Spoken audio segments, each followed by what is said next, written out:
नमस्कार, before news पर आप सभी का स्वागत है। मैं हूं आपके साथ विजेंद्र फोर। दोस्तों, जैसा कि आप सभी जानते हैं कि प्रदेश भर के अंदर पंचायत चुनाव की जो तैयारियां हैं वो उम्मीदवारों के द्वारा जो है अपने अंतिम चरण में जो है वो पहुंच चुकी है। ऐसे में हर उम्मीदवार के द्वारा डोर टू डोर जाकर के मतदान के अपने पक्ष में मतदान करने के लिए लोगों से अपील जो है वो करनी पड़ रही है। हर मतदाताओं को लुभाने के लिए उम्मीदवारों के द्वारा जो है बड़े बड़े वायदे और घोषणाएं जो है वो करनी पड़ रही है। इसी चुनावी सफ़र के अंदर बी4 की न्यूज़ जो टीम जो है वो पहुंची है गरोंडा उपमंडल के गांव खोराखेड़ी में। तो इस खास मुलाकात में हम आपको रूबरू करवाएंगे गांव खोराखेड़ी से सरपंच पद की उम्मीदवार अनीता के गरवाड़े, जो कि भाई रणजीत सिंह कश्यप जी पूर्व में या मैं कहूँ निवर्तमान सरपंच खोराखेड़ी जो है वो रह चुके हैं।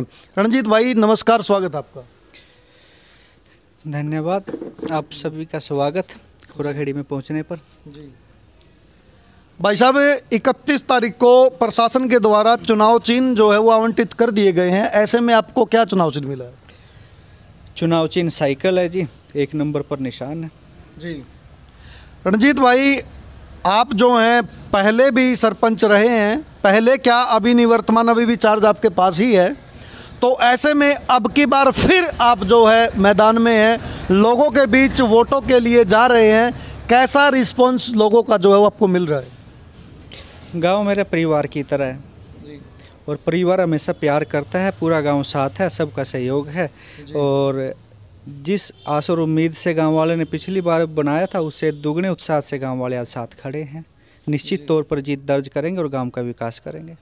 जी रणजीत भाई, आप लोग दावा कर रहे हैं कि पहले भी गांव का आशीर्वाद मिला है और अब आगे फिर जो है गांव का भरपूर प्यार आशीर्वाद जो है आपको मिल रहा है।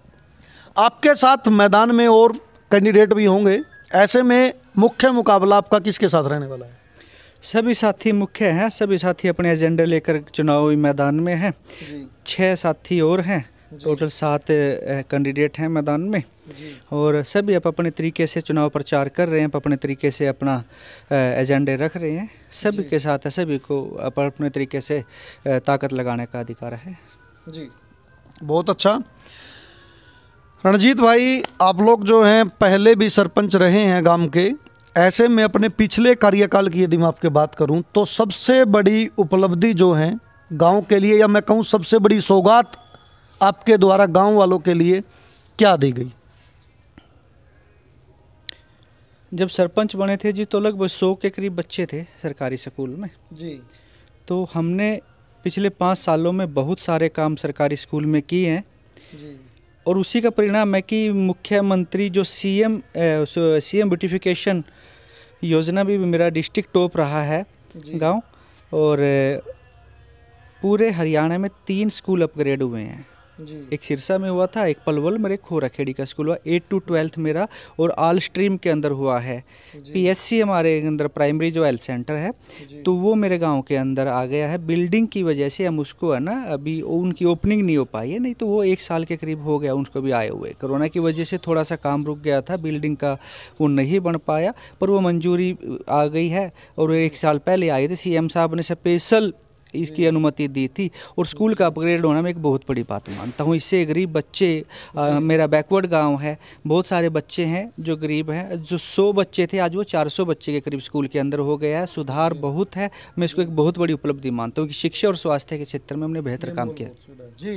तो रणजीत भाई ने बताया कि मेरे पिछले कार्यकाल की यदि मैं बात करूँ, वैसे तो हर काम मैंने एक विशेष उपलब्धि मान करके किया है, लेकिन फिर भी विशेष रूप से यदि बात की जाए तो शिक्षा, क्योंकि आज के समय में किसी भी परिवार की यदि मैं टोटल इनकम की बात करूं तो उसका बड़ा हिस्सा जो है वो व्यक्ति का अपने बच्चों को अच्छी शिक्षा दिलाने के लिए जो है उस पर खर्च करना पड़ता है।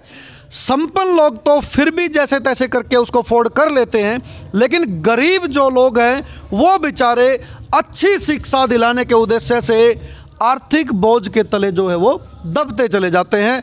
ऐसे में यदि गांव में वो सारी सुख सुविधाएं जो है प्राइवेट स्कूल की सरकारी स्कूल में मिल जाए तो इससे गांव वालों के समय का भी और संसाधन का जो है वो बचत होती है। अब की बार चुनाव में क्या कुछ प्रमुख मुद्दे जो हैं आप लेकर के लोगों के बीच जा रहे हैं?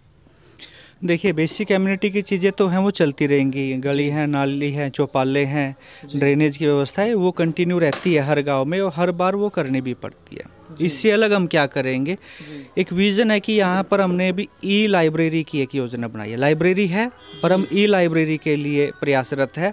मे भी वो सैंक्शन हो जाएगा हमारा। स्कूल के अंदर कोचिंग की एक व्यवस्था हम करने जा रहे हैं। आने वाले समय में मेरे गाँव के बच्चे PMT, NIT, IIT के एग्ज़ाम क्रैक करें।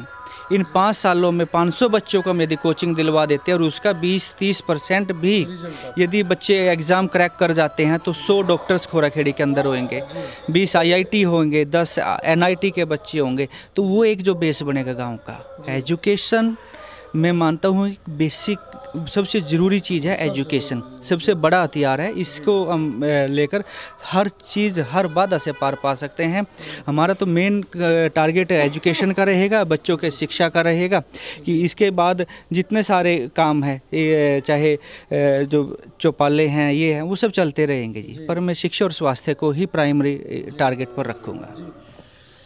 रणजीत भाई, कोचिंग का आपने बताया, इसके लिए फिर कैसे क्या करोगे आप लोग? किसी संस्थान के साथ, किसी कोचिंग सेंटर के साथ टाई अप करोगे या गांव में पंचायती स्तर पर ही अध्यापकों की नियुक्ति करोगे? कैसा क्या प्लान आपका है? या फिर एक ना ऑनलाइन सब्सक्रिप्शन का भी आज के टाइम में जो है दौर चला हुआ है, जैसे बायजू जो है, आकाश इंस्टीट्यूट है, ICS है, ये ऑनलाइन सब्सक्रिप्शन दे देते हैं। क्या कुछ प्लानिंग है? हमारे पास हम रिफाइनरीज में हमारा लैंड लूजर गांव के अंदर हमारी काउंटिंग है, क्योंकि ज़मीन हमारे पंचायती जो ज़मीन थी एक्वायर हो गई थी। और रिफाइनरी CSR बजट से आसपास के लोकल्स गांव में काम करती है जी। तो वो CSR जो एक्टिविटी है वो उनका काम ही ये है। हम अपने गांव में एजुकेशन के अंदर उनका इन्वेस्टमेंट करवाएंगे, इन्वेस्ट वो करेंगे और एजुकेशन मेरे गांव के बच्चे लेंगे। हमारा पहले भी डिस्कस हुआ है। और जैसे आकाश इंस्टीट्यूट्स है, इस बार 10 से 20 बच्चों का हमारी बात हुई है कि उनको है ना 10 से 20 बच्चे फ्री ऑफ कॉस्ट कोचिंग लेंगे। उनका कोई पैसा नहीं रहेगा, बशर्ते कि वो बच्चे ब्रिलियंट हो पर और गरीब होंगे, अच्छे होंगे, उनको निश्चित तौर पर फ्री में कोचिंग व्यवस्था मिलेगी। बिल्कुल, आपने बहुत अच्छा विजन जो है गांव वालों के सामने रखा रणजीत भाई। इसके लिए जो है इंटरनेट की बहुत बड़ी आवश्यकता होती है, क्योंकि ऑनलाइन चीज़ें जो है डाटा निकालने पड़ते हैं, वहाँ से स्टडी करनी पड़ती है। तो ऐसे में गरीब लोगों के लिए इंटरनेट अफोर्ड कर पाना बड़ा मुश्किल होगा। तो क्या पंचायती स्तर पर कोई फ्री वाईफाई या इस प्रकार का भी कोई आपकी कोई योजना है? आपकी जानकारी के लिए बता दें कि जो ई लाइब्रेरी का हरियाणा सरकार का जो प्रोजेक्ट है, उसके अंदर वाईफाई की सारी सुविधाएं, टोटल जो उसका एक्सपेंसेस है वो हरियाणा सरकार वहन करती है। रणजीत भाई, मैं बोल रहा हूं कि वो तो सिर्फ आपने लाइब्रेरी की बात कर दी, गांव वालों के लिए, क्योंकि कोई बच्चा जो है या टाइम नहीं है लाइब्रेरी तक आने के लिए, वो चाहे तो घर पे भी अपना वाईफाई से कनेक्ट किया और वो जोड़ करके पढ़ सकता है। ऐसी कंडीशन पूरे गांव को पंचायत अपने स्तर पर वाईफाई की जो सुविधा है वो फ्री ऑफ कॉस्ट प्रोवाइड करवाएगी, जिससे कि आम जो जनमानस है, जो गरीब बच्चा है, वो भी है ना अच्छी एजुकेशन उसके माध्यम से प्राप्त कर सके जी। अभी जो है रणजीत भाई, सर्दियों का मौसम शुरू हो चुका है। ऐसे में आने वाले दिनों में धुंध जो है वो भी पड़नी शुरू हो जाएगी। तो गांव के लोगों का जो पशुधन है, उनकी चोरियों की घटनाएं जो हैं वो होनी शुरू हो जाती हैं। तो ऐसे में भी कोई आपने कोई CCTV कैमरा वगैरह की कोई घोषणा जो है गांव वालों के लिए, या कोई आपने कोई और इससे अलग सी कोई आपकी योजना हो, तो उसके बारे में भी कुछ कोई 2 लाइन जो है आप बताओगे?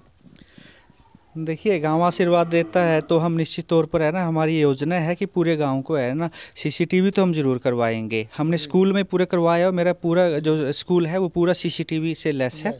हाँ जी, अभी निश्चित तौर पर हम गांव में भी ये फैसिलिटी देने जा रहे हैं, ताकि आने वाले टाइम में जो चोरी की वारदात है इसमें कमी हो सके, रोका जा सके जी। तो बहुत बड़ी बात जो है वो गाँव वालों को जो है सौगात मिलने वाली है कि जो चोरियों की जो आम घटनाएं सर्दियों में शुरू होने हो जाती है, उसमें एक बड़ी लगाम जो है CCTV कैमरा के बाद जो है वो लगनी निश्चित है। रणजीत भाई, लास्ट में आपसे मेरा एक सवाल है, गांव वालों से अंत में आप क्या अपील जो है वो करना चाहोगे? सभी गांव वाले से हाथ जोड़कर प्रार्थना है कि आने वाले 12 तारीख को साइकिल के सामने का बटन दबाकर अनीता देवी को विजयी बनाए। जो विकास का पहिया चला हुआ है, मैं आपसे विश्वास और वादा करता हूं, इसको रुकने नहीं देंगे, डबल गति से इसको चला के रखेंगे। केंद्र में सरकार है, राज्य में सरकार है, गांव की सरकार आप बनाओ, तालमेल ठीक है जी। पिछले 5 सालों में जो गांव में काम हुए हैं वो आप सबके सामने है। गांव में कोई कमी नहीं रही, बहुत सारे काम किए गए, पर बहुत सारे काम करने बाकी हैं। जो विकास का ये कारोबार, इसको बहुत आगे लेके जाएंगे। आप लोग आशीर्वाद दो, हम काम करते रहे हैं और काम करते रहेंगे, ये मैं आपको वादा करता हूँ, विश्वास दिला सकता हूँ। एक और सवाल रणजीत भाई मेरे मन के अंदर है, वो चला हुआ है। अभी पिछले दिनों जो है आपके गांव में बीडीपीओ कार्यालय के द्वारा नोटिस चिपका दिए गए थे घरों को खाली करने के। उसमें जो है कहा जा रहा है कि विधायक जी के द्वारा बीच में इंटरफेयर करके गाँव वासियों को एक बड़ी सौगात दी गई है, उसमें आपकी क्या भूमिका रही है? जी, एक शिकायतकर्ता है, उन्होंने शिकायत किया था हाई कोर्ट के अंदर जाकर, और उसके बाद ये प्रशासन ने इसमें नोटिस चस्पा दिया था कब्जा कार्रवाई के लिए। 22 तारीख को, 22/9 को वो आ रहे थे, जिसमें हमने हाई कोर्ट का रुख किया। और इस सारे प्रकरण में जो माननीय विधायक श्री हरविंदर कल्याण जी है, उनका एक बहुत बड़ा रोल रहा। उन्होंने सरकार से तालमेल किया और हमने कोर्ट के अंदर गए, कोर्ट के अंदर इसके स्टेटस को किया। उसके बाद सरकार के पास अभी फाइल गई हुई है जिसकी तैयारी चल रही है। पूरे गांव को ड्रोन से मैपिंग हो चुका है। सरकार की एक पॉलिसी है, हरियाणा सरकार के, सॉरी केंद्र सरकार की और हरियाणा सरकार की एक पॉलिसी और नियम भी है कोर्ट का कि उस नियम और पॉलिसी के तहत हम इन हर घर की रजिस्ट्री करवाने की दिशा में कार्य कर रहे हैं। वो कुछ पेपर फॉर्मेलिटीज़ हैं, वो जैसे ही पूरी होगा वो फाइल सारी कंप्लीट कर हम सरकार के पास भेजेंगे। और इस सारे काम में माननीय विधायक जी बड़े रुचि लेकर इस काम को करवा रहे हैं, ताकि जो गरीबों ने घर बनाए हुए हैं, जो कई पीढ़ियों से यहाँ बैठे हैं, उनके घर ना उजड़ कर इनको मालिकाना हक दिया जाए, उस दिशा में हम एक सार्थक काम कर रहे हैं। जी तो बड़ी भूमिका जो है वो विधायक हरविंदर कल्याण जी के द्वारा गाँव वासियों की इस समस्या में रही है। तो दोस्तों, इस खास मुलाकात के अंदर हमारे साथ मौजूद थे गांव खोराखेड़ी से निवर्तमान सरपंच और भावी उम्मीदवार अनीता देवी के घर वाले भाई रणजीत कश्यप जी। तो आगे की मुलाकात में आपको फिर रूबरू कराएंगे किसी नए उम्मीदवार के साथ। अभी मुझे दीजिए इजाज़त। नमस्कार, जय हिंद, जय भारत।